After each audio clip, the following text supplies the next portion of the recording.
Welcome to Bet On. I am Kelly Stewart, your host tonight, and we're going to be breaking down week 1 of the NFL. Gentlemen, it's finally here. I am so happy. To my left, Gianni the Greek gambler. To my right, Marco D'Angelo. You guys, are you ready to get this show started? I thought this day would never come. And it snuck up on us real quickly without preseason, that's for sure. Yeah, so we got to give us a couple shows to get the kinks worked out, guys. You know, we didn't get to go preseason and work through the new offense and new defense, but we got a good, offensive coordinator behind the scenes calling the plays for us. So hopefully everything's going to go good. All right, well, we're going to start off right out of the gate. Thursday night, Houston at Kansas City. This one was up as high as Kansas City minus 10.5. Now Kansas City minus 9. Total of 54.5. Marco, I'm going to start with you. Well, Kelly, normally we would take a look at a game like this, and the first thing I would be saying is, oh, we've got playoff revenge. Let's, jump on the Texans because we like that angle. But you know what? I still remember that playoff game from last year. They spotted the Texans 21 points, 21-0 first quarter. I was not a happy camper. I was on Kansas City in that game, and I was pulling out what little hair I had left. And then the Chiefs got the offense rolling. And boy, did they roll. They ended up putting up 51 points in that game, winning the game. What was it, 51-31, I believe was the final. We look at it this year coming into it, Kelly. Yes, there's not going to be any fans, so that's going to be something different. We're going to have to gauge it and see how much of a difference it makes and how much we put into our handicapping in adjusting our numbers. But I'm looking at it this way. We know what the Chiefs have. They are a team that it's the best offense in football. Let's face it. They've got so many weapons. They got the most dynamic quarterback in Mahomes. Yes, I know that's a big fan of my buddy. VR loves Patrick Mahomes. I know he'll be excited to talk about it. And the team last year, the selling point for me was the second half of the year, that defense really started to play some good football. Now we look at Houston and you say, okay, what did they change to close this gap from last year? I don't see it. If anything, they made it worse. They trade away their biggest playmaker in DeAndre Hopkins for basically a ham sandwich. They got David Johnson that hasn't done anything the last 2 seasons to replace the running back. I just don't know what our buddy Bill O'Brien's doing down there. I got to go with Kansas City and lay the points. I hate to break it to you. Bill O'Brien is not my buddy. As a matter of fact, he is the bane of my betting existence in the NFL. And thank you, Marco, for reminding me of the second worst first half beat I've ever had in my life outside of Johnny Detroit's Lions versus the Vikings. I was on the Texans first half and somehow lost that bet. As you mentioned, the Texans just epic second quarter collapse, and it just was all she wrote. VR, your thoughts on this Thursday night game? I feel like I'm kind of in this mode where I'm just going to stay away, but we've been so starved without football. I know that's just not the case. Yeah, well, I'll say this. I don't know how you're keeping score at home, but I'll make a disclaimer. I'll tell you when I backed an opinion with my cash and I actually placed a bet, or whether I haven't, and it's simply an opinion. In this spot, I haven't bet this game yet, but here's what I'm looking at. I don't think what Houston did was bad. I think when Bill O'Brien took over as GM last summer, he saw that this team fit the mold of phony as a $3 bill. Yeah, they made the playoffs. Yeah, they were 10-6, but dig a little deeper. They were as lucky as a team can get to be 10-6. This is a team that went 5-1 in one-score games. 8-3, they were in 11 games that were decided by a touchdown or less, and they won 73% of them. 5th best in the NFL. That's nothing more than randomness and a lot of luck, especially when you get outscored on the season. They were actually outscored by 7 points. So this team should not have won 10 games. And that's what O'Brien saw. And he said, I got to make changes. So I think he did the right thing, actually. You can't keep them all because eventually you're going to have to deal with your quarterback's contract in another year or so. So what did he do? He got Brandon Cooks from the Rams. He got Randall Cobb from the Cowboys. And he went to the draft for a couple more pieces. So I don't blame him. I just don't know if this team's going to take a step forward. Because again, I'm not looking at last year as any success. That was just randomness and a little bit of good luck, where you're looking at a regression. They're only expected to win a lot less than they did last year. Real quickly on the Chiefs, we know who they are. They're who they were last year. They're the best team in the AFC and arguably in all of football. But will they win the Super Bowl? Time will tell. As far as Thursday night, I'll tell you this. I lean over. It sounds square, but I don't see what's really going to change. I don't think the Kansas City Chiefs are really going to slow down any. That's not their approach. And I think Houston's going to play that same style. So we should be able to see some points. I haven't placed the bet yet, but that's where I'm going. And I think if you're going to bet Kansas City, tie them in now to a teaser. It sounds square, but before it crosses that 9 and you no longer getting it down to that field goal range, or else, I don't know. As far as the side, I think the number's right. They're just factoring in. I think if you power rate it, they factored in home field advantage for Kansas City. And I'm not sure exactly how to quantify home field advantage as of today. Is it worth that many points? We're going to find out after a couple weeks. But with that said, it looks like it's baked into the cake and the line may be a little bit high, but I'm not jumping on Houston. All right, VR, I'm going to stick with you here. The Sunday night game. This one's going to be interesting because I know you're really high on the Dallas Cowboys. You mentioned that during our NFC show. Dallas -3, even a 2.5 in some spots here in Vegas at the Rams. Total of 52. I'm kind of curious here. I really want to take the Rams. I'm not that high on the Rams, but I love those primetime home dogs. Yet that line is so short. It's almost scary to just take 2.5 at home. Either the Rams are going to win that game or I feel like they're going to get blown off the field by the Cowboys offensively. Yeah, I have a best bet on this game, so that'll come up on that segment. That's my best bet for this week. As far as the side goes, I understand why the Rams appear attractive.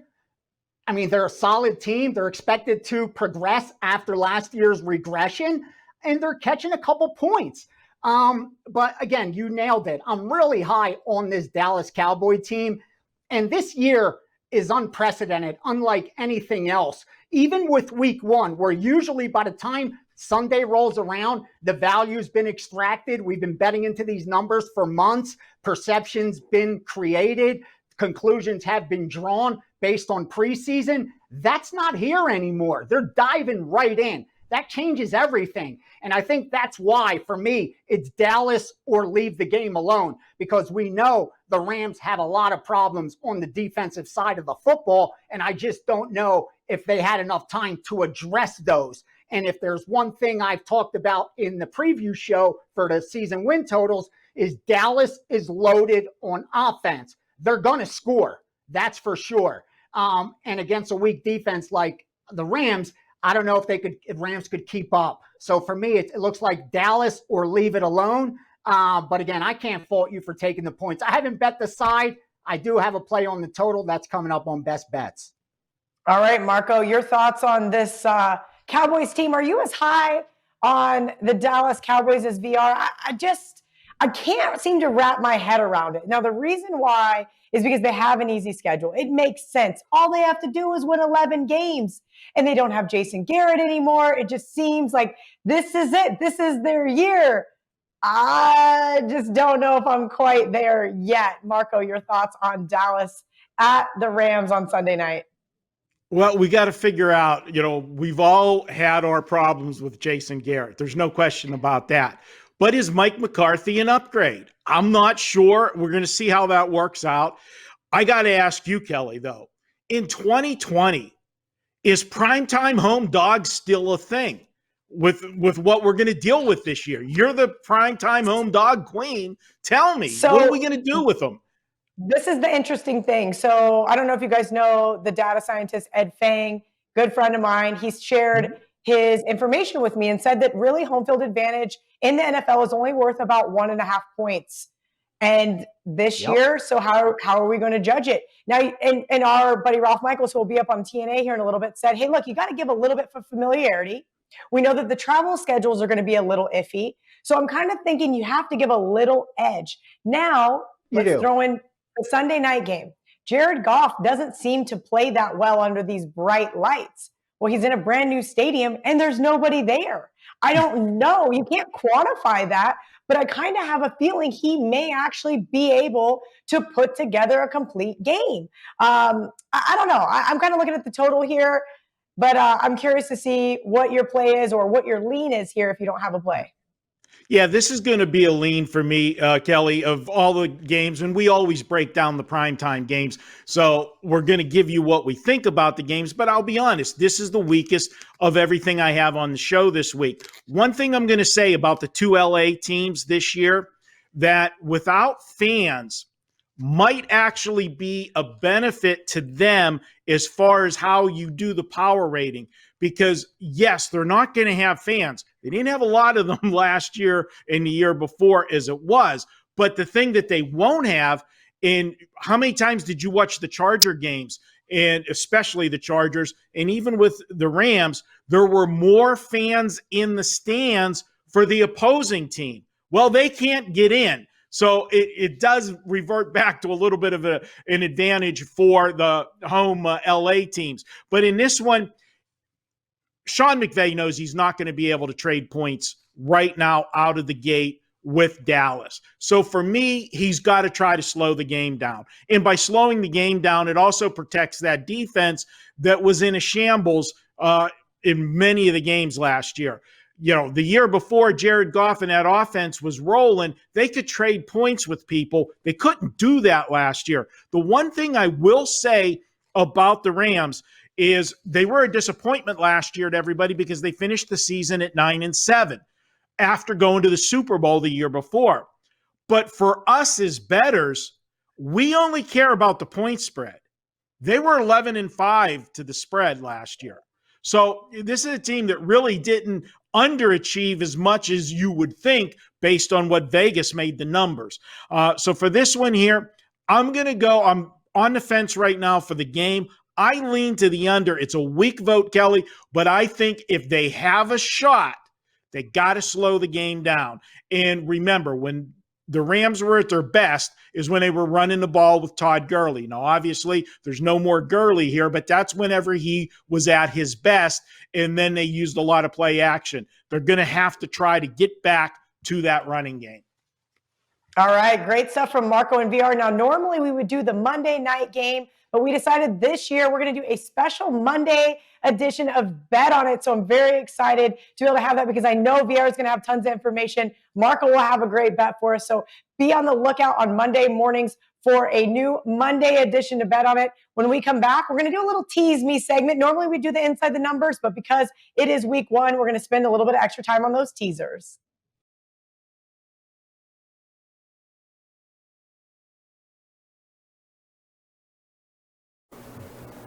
What's up, Wager Talk family? Kelly in Vegas here with one of my favorite guys, Teddy Covers. Teddy just released his legendary NFL season win reports. He's absolutely crushed it. 88-40, that's 69% since 2001, including 13-3 with those 5% tickets. Teddy, please let our viewers know where they can get your legendary NFL season win report. Sure, you can get it right now at sportsmemo.com. It's free for any full season subscribers. Have it 57% in the NFL over the last 5 years, counting every play, every day. If you want to purchase the report separately, you can do that, obviously, at sportsmemo.com. As you mentioned, 88-40 a lifetime. That dates back to 2001. And frankly, I spent all summer working on it, Kel. Football is here, and the Gold Sheet, the nation's oldest sports betting newsletter, is back for its 63rd year, bigger and better than ever. Gold Sheet has a new, improved web-based, mobile-friendly format that includes all of the winning information you rely on with the easiest access ever. While the format is new, all of the features you are accustomed to are still there. That's right, analysis on every pro and college game, key release selections, updated power ratings on every team, point spread logs for all NFL and college teams, and all college football games through May 2021 will be included. To celebrate joining the Wager Talk family, we are offering our subscribers our best deal ever. Sign up for a season of any Gold Sheet product and get $200 in Wager Bucks as a bonus. Wager Bucks can be used to purchase handicapping information from any of our 40-plus experts on Wager Talk or sportsmemo.com. Head to goldsheet.com/wagertalk for any subscription and bonus details. Every Monday at wagertalk.com, all plays are just $9. This even includes top-rated 5% plays, which normally sell for $40. There's no better day to get winning picks than $9 Mondays at wagertalk.com and our sister site, sportsmemo.com. All right, guys, normally we would be taking a deep dive into some of these Westgate numbers. As you guys know, they always put out lines a week before. They call them the look-ahead lines, the 12-day number. That means you can bet next week's games before this week's games are played. But because it's week one, we do not have that segment. So we're going to spend a little bit extra time on these week one teasers. I'm really excited.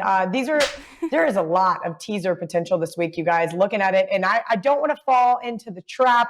Last year, Marco, you and I ended up on the Bengals, but I had a Seattle teaser. The game landed 1-something. My other co-host, John Murrow, says doesn't happen, but yes, it does. And those are the kind of teasers that just burn your ass and you're like, I want nothing for this. So I'm going to tail both you guys on your teasers.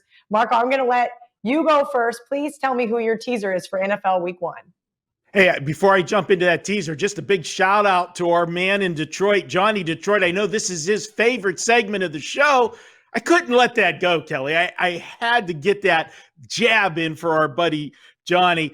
He did try to next the teaser segment last year. I will say that, but we fought really hard. Actually, our viewers fought really hard for that segment. In the end, we were right and Johnny was wrong, correct? You were definitely very right, Marco.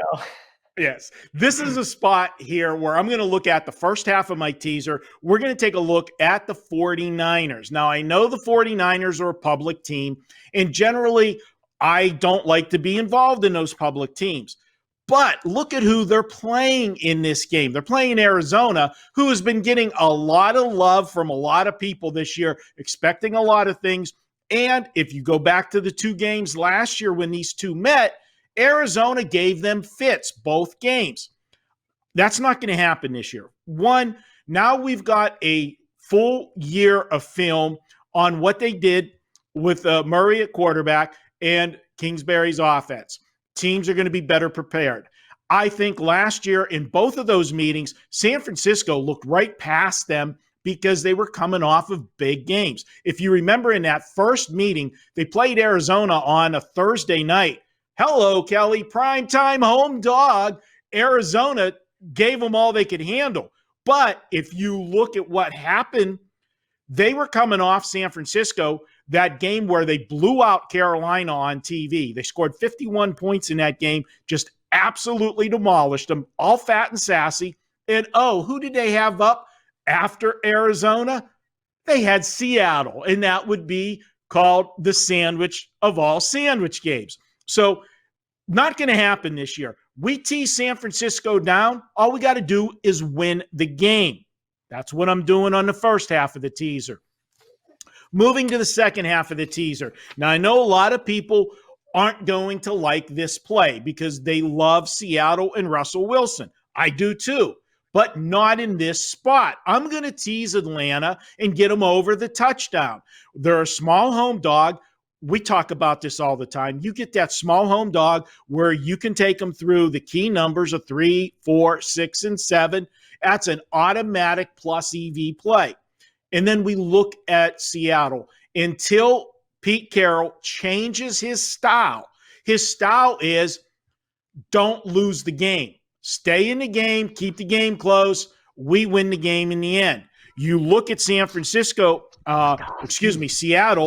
Really? They're 20-8 straight up with Russell Wilson on the road.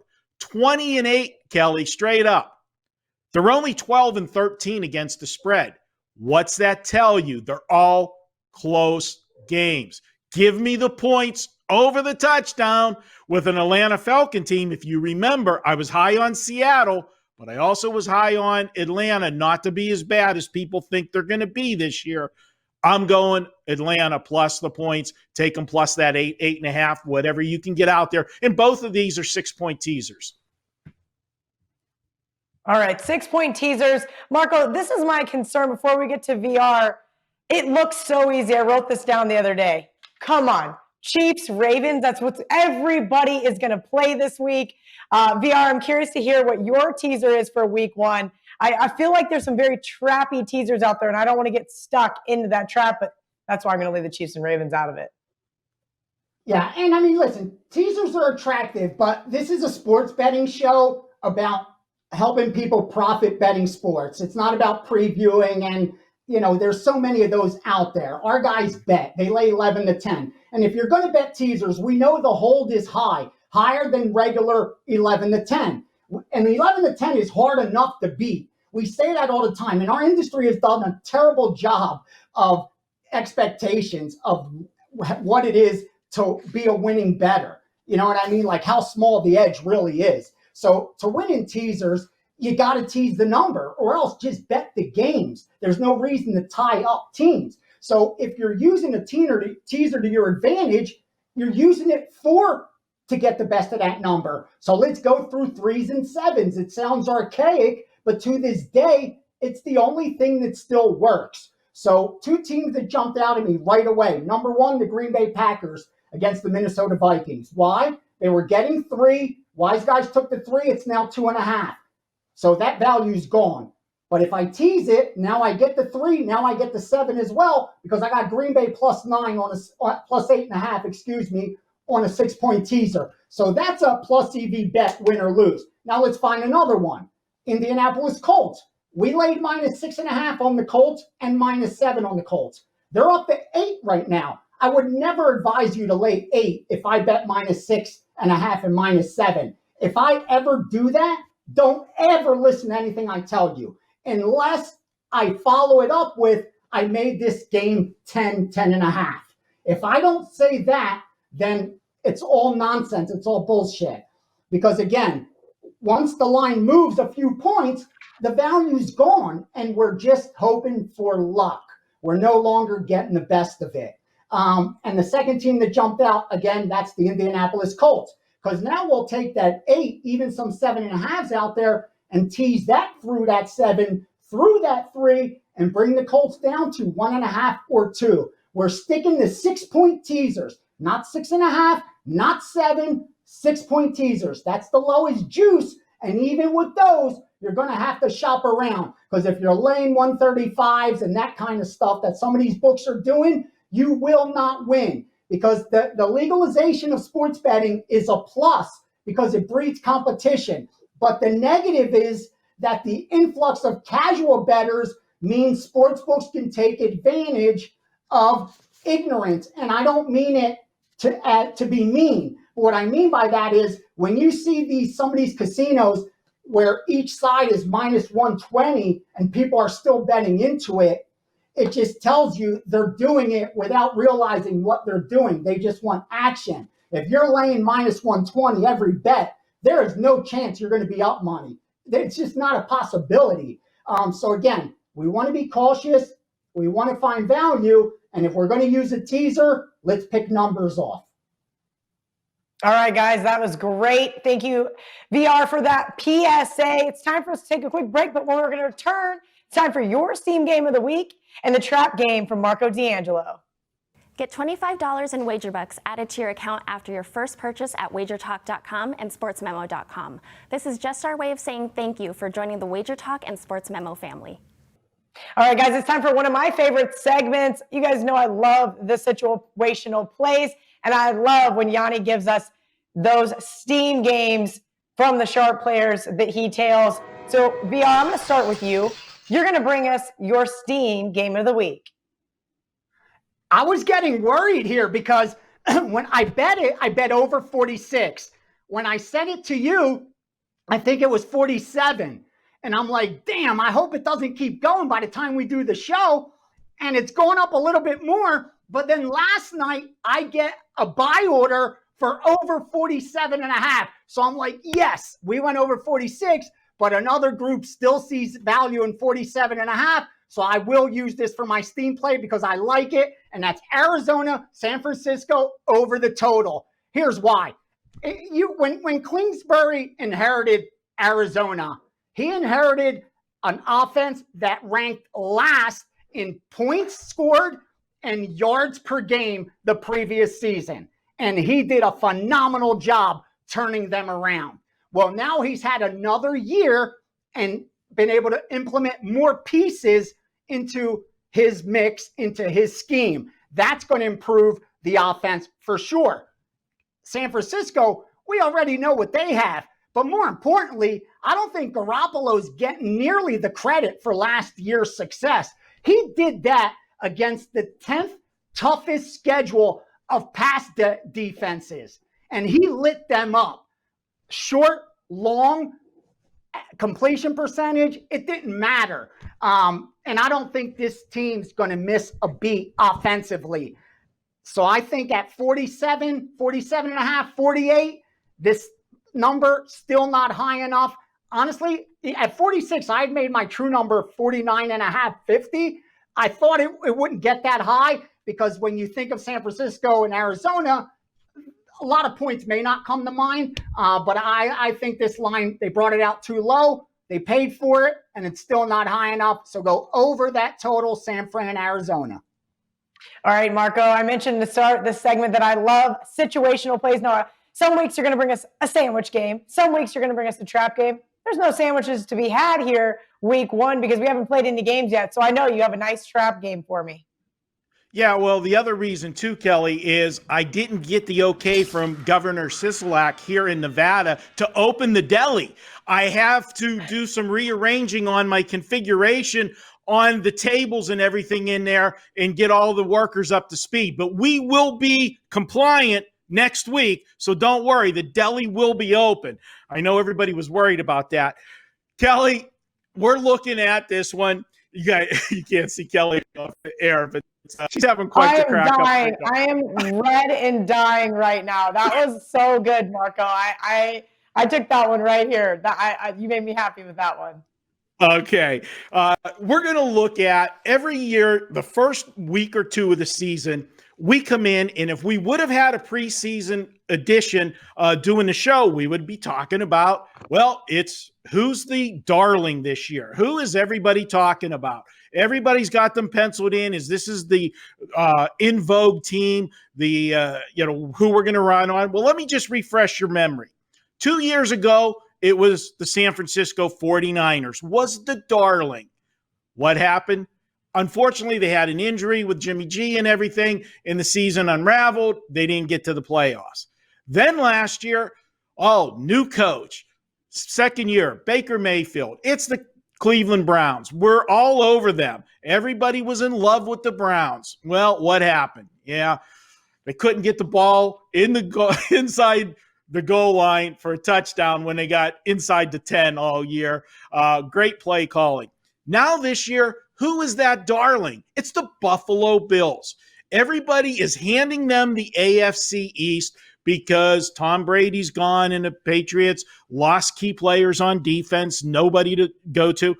There's so much love with them. Why is this line 6.5? Okay. And we talked about in the teaser segment, how many teasers people are going to get. Kelly, how many people are going to have Buffalo just to win this game? Marco, you nailed it. And also, everybody I talk to that's in Survivor leagues, it seems like, we're just going to play the Bills. The Bills are the obvious pick. They're not going to lose week one at home to the Jets. Absolutely. So where's Marco going with the trap game of the week? Yeah, the trap is Buffalo. Don't fall into it. This is going to be a game where it's going to go down to the wire. And look at Buffalo's games last year, Kelly. This is a team that only averaged 19.6 points per game. Do you really want to lay 6.5 with them? It's like a horse moving up in class, and they add weight to the horse. They're carrying a weight they're not accustomed to carrying. I'll take the Jets. And they did play well the second half of the season. And remember all the problems they had last year with the mono, with Darnold, and how bad that offense was the first month of the season. Let's give them a shot here. The last 3 games have all been decided by 4 points or less between these two teams. I'll take the plus 6.5 and let all those guys that have the survivor pools, the teasers down to 6.5, from 6.5 down to just win the game. Good luck with that when you're sweating the fourth quarter and it's a tie game and somebody wins by a field goal. Awesome stuff from Marco and Gianni. Now it is time to bring in one of my favorite guys, our resident stat man, Ralph Michaels, for some TNA. All right, it's time for a little TNA for all you new viewers. That's right, those are trends and angles. We have our resident stat man, Ralph Michaels, with us. Ralph, what do we have in store for NFL Week 1? Well, Kelly, for those that follow me on Twitter at CalSportsLV, they're going to know this one. And while it's a big number and while it's something that I looked at for this year, anytime we start a season, I want to preface it by saying this season is going to be unique. There were no camps in the spring. There were no preseason games. So while these trends and angles are good to look at your plays and maybe make a play stronger or weaker, do not base a play on them, especially until we know what's happening, with the COVID situation and how these teams play out. But NFL Week 1 division dogs, that's it. Simply, you're a division dog Week 1. You have gone 21-5 against the spread since 2014. And how about a little qualifier there? If you're a Week 1 division dog with a total of 47 or less, you've gone 17-2 against the spread. Those teams in the qualifier, the Jets, the Jags, the Bears, the Dolphins, the Skins, and the Packers. And it makes total sense. Week 1, you always think teams are getting better. If you're the dog, this is still a team you know very well. You face them twice a year. You're prepared for them. They don't have many nuances that you have to be ready for. So to me, a solid play any year when you're looking at that situation. All right, awesome. What else do you have for us NFL Week 1? Well, we have some high totals this week, Kel. And, so let's look. When teams are home favorites and there's a total of 48 or more, these teams have gone 74% to the over. 17 overs, 6 unders, and 2 pushes. Those games that qualify for the 74% over trends this week, KC and Houston, Baltimore and Cleveland, and the best game of the week, New Orleans and Tampa Bay.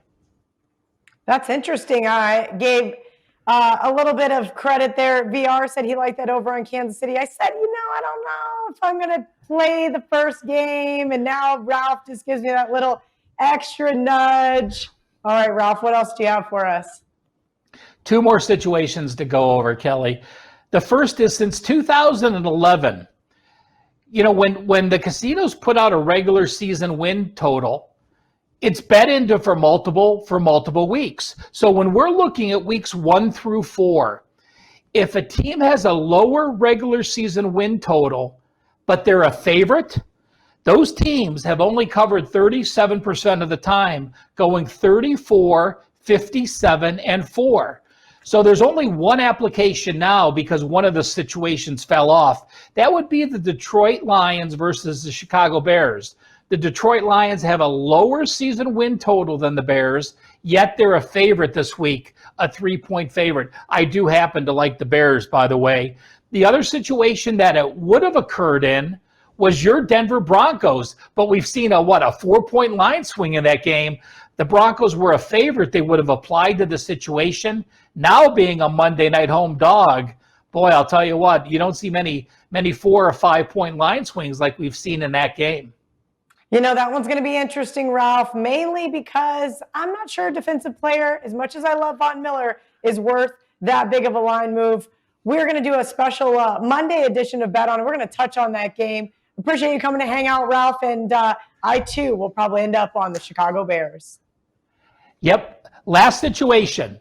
Since 2010, teams that go 0-6 in their division, what did they do the next year against division foes?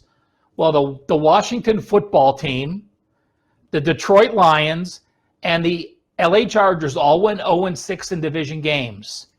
The next year, those teams have covered 71% of their division games, going 31-13-1.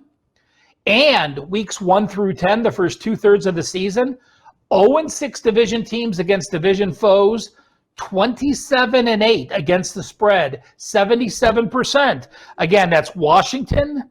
Detroit, again, a situation where we had the Bears on one side earlier. Detroit fits the situation this week, and the LA Chargers.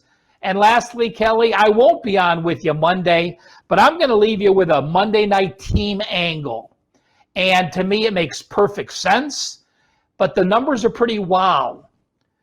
The Pittsburgh Steelers, when they're an away favorite of 3 or more, have gone 1-19-1 over under. So 21 games, only one game has gone over the total, and that was against the Browns in the opener a couple years ago, and it only went over by 1 point. Makes perfect sense to me. Tomlin, when he gets the lead on the road, very conservative. They're not a good away favorite. They don't care what they win by. They start running the ball and closing the clock. So again, Pittsburgh Steelers, 1-19 over under when they're an away favorite of 3 or more. That's just nuts. All right, Ralph. Make sure you guys are giving Ralph a follow at Cal Sports LV. And if you have any little tidbits for his database, feel free to tweet him. Did you know every Tuesday is $2 Tuesday at wagertalk.com? We pick the hottest handicapper and offer his best bet for just $2. This is a great way to introduce yourself to the winning handicappers at wagertalk and sportsmemo.com. Want up-to-the-minute scores and odds direct from Las Vegas? Then check out our Wager Talk odds page. You'll get all the latest lines along with moves as they happen from all the biggest books in Las Vegas, including Westgate Superbook, Circa, Golden Nugget, Wynn, Stations, CG, and South Point, just to name a few. Best of all, it's absolutely free. Welcome back. I lied and said I really like the other segment. We know the barking dog segment is my favorite portion of this show. I love those underdogs. And you know, VR likes a little sprinkle on that money line. So let's kick it to Marco first. Marco, I got you to bark once last year on air, and I think I'm never going to get to do it again. Just because we're so excited football season's back. Just one little Coco's down there underneath my feet, taking a break. She's snoring really loud. Apologies. She doesn't love the barking dog segment, but I do. Marco, who is your barking dog for week 1 of the NFL? Well, we're going to go with the Cleveland Browns. And I talked about in the last segment, they were the darling last year. Well, maybe it was a year premature, but they are going to be a new head coach. It was one and done for Kitchen last year, and what a nightmare of a show that was last year. But I think they got the right guy here, and he's going to put in an offense that is going to feature more running. They have Nick Chubb in the backfield, Kelly. They didn't utilize him the way they should have used him last year. You hear me all the time. A good running game is going to make an average quarterback good and a good quarterback great. They need to complement that with Baker Mayfield, get the play action in there, use the tight end more, and maybe, just maybe, you can score inside the 10-yard line with a little more, excitement and some plays drawn up. Last year was a nightmare watching this team when they got inside the 20-yard line. They're going to be playing a Baltimore team that, yes, we know what they did last year. We know what Harbaugh does in the preseason. And then a lot of people, myself included, say this is a team that's probably going to get off to a good start because they got all the pieces in place. We know Harbaugh knows how to run a tight ship, and we saw what they did last year. But this is too many points here. I am going to look to the Cleveland Browns to keep this one close. And if you remember last year, as good as Baltimore was, Cleveland went into Baltimore and took that game last year from them. Baltimore got the revenge in the second meeting back in Cleveland. But I'm going to quote our guy, and I'm sure he's going to, our guy, Ralph Michaels, with his great stats. But this is one for the first week of the season. You look at division dogs, and they do so well. I think it's like 21-5. I'm going to back it. I'm going with Cleveland here. Keep this one close. And I expect Baker Mayfield with this offense this year to be more efficient, have better numbers, cut down the turnovers. Let's go get them. And let's not forget, everybody does have a year on Lamar Jackson now and what they did last year. So all these defensive coordinators, they didn't have anything else to do all summer other than sit in their cubicle and figure out what to do. Let's hope they figured a way to stop them and slow them down. Let's grab the points with the Browns. I'm going to ask our producer to put in the Salt Bay guy from the internet for VR every time he goes on. This gives it a little, little kapow, sprinkle. VR, who do you have as an outright underdog winner for NFL Week 1? Yeah, and this is a baby sprinkle. We're not pouring away here. Not a big price, but hopefully we could save the watchers some money, because this is one of the more popular picks this week. Seattle and Atlanta played last season. Well, this line last year was about a 7-point spread. Seattle as road favorites. This year it opened to Seattle as a 1-point favorite. It's been bet up to as high as 2.5 now at Westgate. So that looks like 3's right around the corner. Everyone's jumping on Seattle, but slow down. If you look at that game last year, Atlanta actually threw for 441 yards compared to only 171 for Seattle. And it's not like Seattle destroyed them. They did on the scoreboard, because here's why. Seattle went 3 for 3 in the red zone. Atlanta goes 1 for 3 in the red zone. Seattle doesn't turn the ball over. Atlanta not only turns the ball over, they also fumbled the ball twice and lost both fumbles. That's a rarity. Everything went against them. They even won the time of possession battle and yet lost the game like that. So we're getting a little bit of revenge there. But then I always stress about turnovers and how huge they are in a small sample size sport like the NFL. Atlanta was the perfect example. Last year, over their first 8 games, they only forced 4 turnovers. That was it. They went 1-7. Over the final 8 games, they forced 2 turnovers per game. They went 6-2. That's the difference. And yet there's a lot of randomness to turnovers. So I think Atlanta at home, game 1, unprecedented times. I think they're in a good spot. Gurley returns to Georgia. They did lose a stud tight end in Hooper, but getting Hurst from the Ravens is going to help. And I think what we saw with them picking a defensive back as high as they did from Clemson, something they haven't done in over a decade, shows that they're focused on that side of the ball as well. They grabbed Fowler from the Rams at linebacker. So again, Atlanta's still kind of average where they are, but at home they should beat the Seattle team in week 1. I'll take them. A little sprinkle on plus money. No need for points. All right, that is awesome. We broke down this week's NFL card every single way you could possibly imagine, and that means it is now time for best bets. VR, you mentioned that the NFL season snuck up on us, and I thought, I'm not going to have that many bets week 1, and here we are.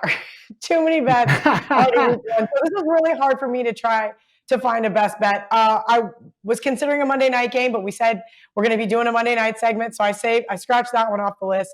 Then I looked at Coach Zimmer laying only 2.5 to their divisional rival. They can't seem to get off their back, the Green Bay Packers. At home, no bright lights. Kirk Cousins just has an easy game ahead of him and the best ATS coach in the nation pretty much. And I said, you know what? I don't love that because of those divisional home dogs. And then I said, you know what? There's another divisional dog that I like to bet against. Tom Brady and the Tampa Bay Buccaneers. I cannot wait to lay 3.5 with the Saints. Listen, this is crazy. I understand. The Saints have been terrible in the month of September for about the last 3 or 4 years. It's been atrocious, but this team is very cohesive. And if you watched our AFC and NFC segments, Marco and VR both touched on, hey, listen, if this team has been together for a significant amount of time, the O-line is in place, the coaching staff is in place, they have the same quarterback, these teams are going to be benefited because there was not very much minicamp. There was no preseason. Whatever it may be, there wasn't a ton of practices. And I just think that the Bucs are going to be overvalued in each and every game this year.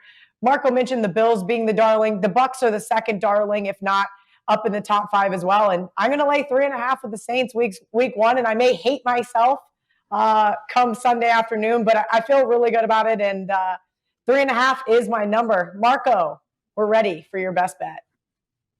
Well, Kelly, I'm going to go to the LA Superchargers minus Phillip Rivers. And, it's a new era in the Charger going to a new stadium. Phillip Rivers has been there forever, but it's actually a good thing that he's gone. I mean, last year, we saw what happened at the end of the year. He had nothing on his throws, the velocity. They were tied, them and Tampa, with the worst turnover mark in football at minus 17. Now they're going to be facing a Cincinnati Bengal team that, hey, there's hope there for the Bengals. Not this year. Not Joe Burrow. Not going from college right into the NFL. No mini camp to work with in the spring. No preseason in August to learn the speed of the game. I don't care how good you are in college.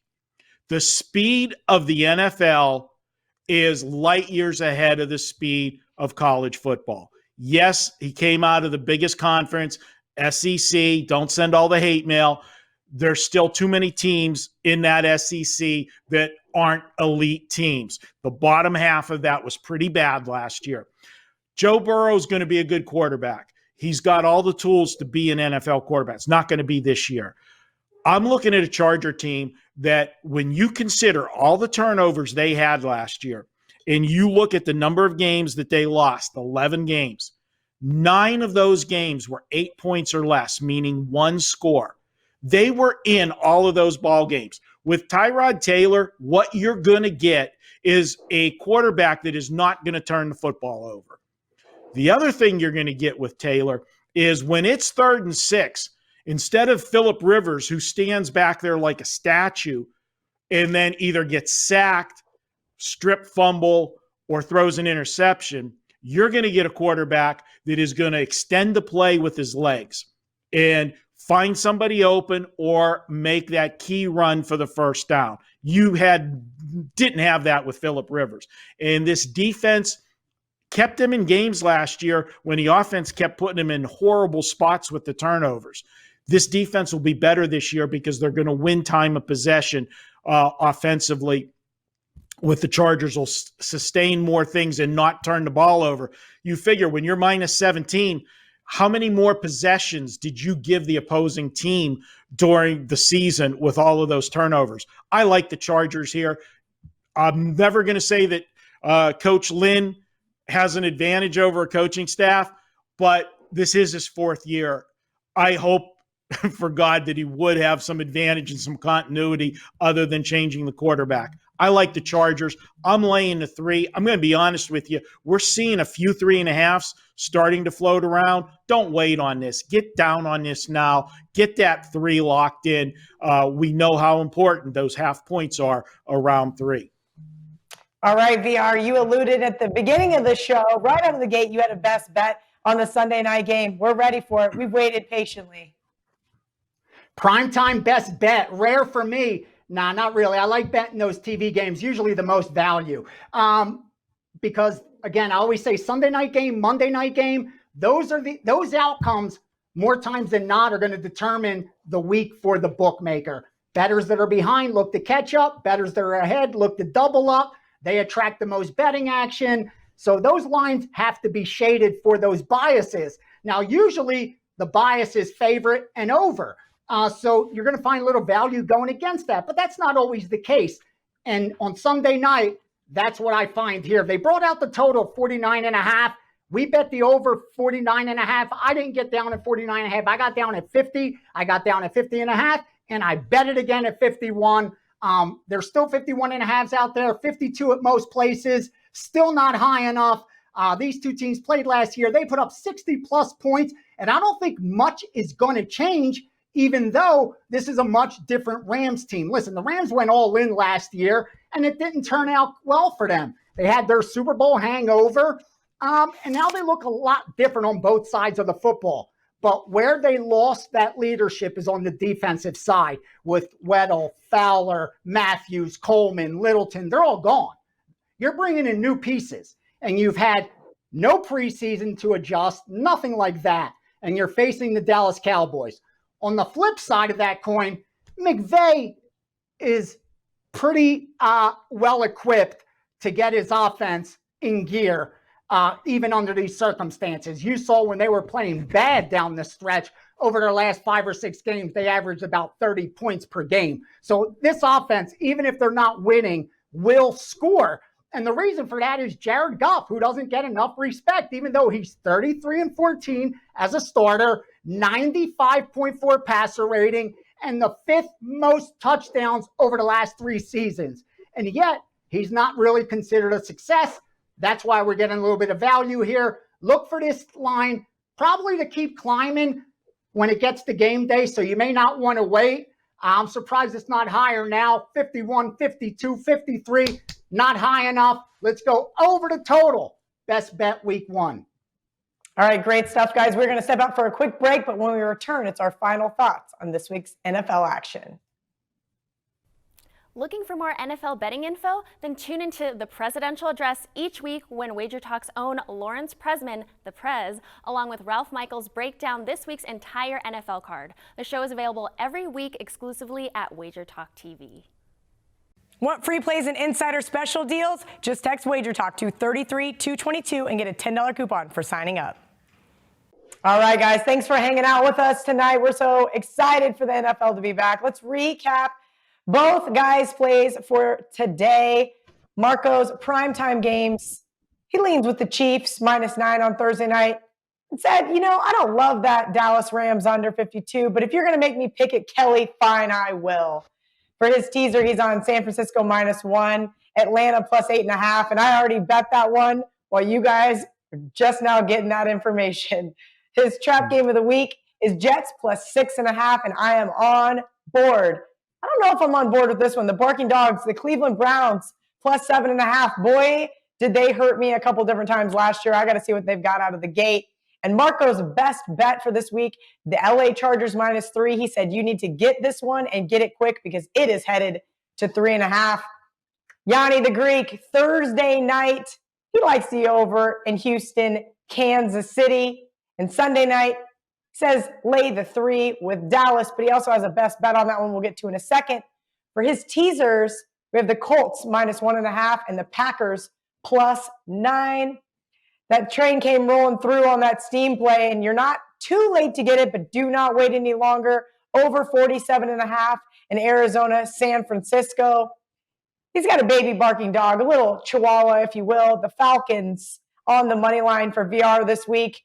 And then he's got a best bet on the over on Sunday night. I know I get nervous too on these primetime overs. It just seems so obvious VR, but I like this one too. I also have Dak in my fantasy league, so I will not complain if this one goes flying over the total. Again, guys, we appreciate you hanging out with us. Thank you for being so patient with us during this hiatus and any technical issues we've had. If you guys have any comments, feel free to drop them below. From Ralph, Yanni, Marco, and myself, good luck. Until next week, let's bet on it.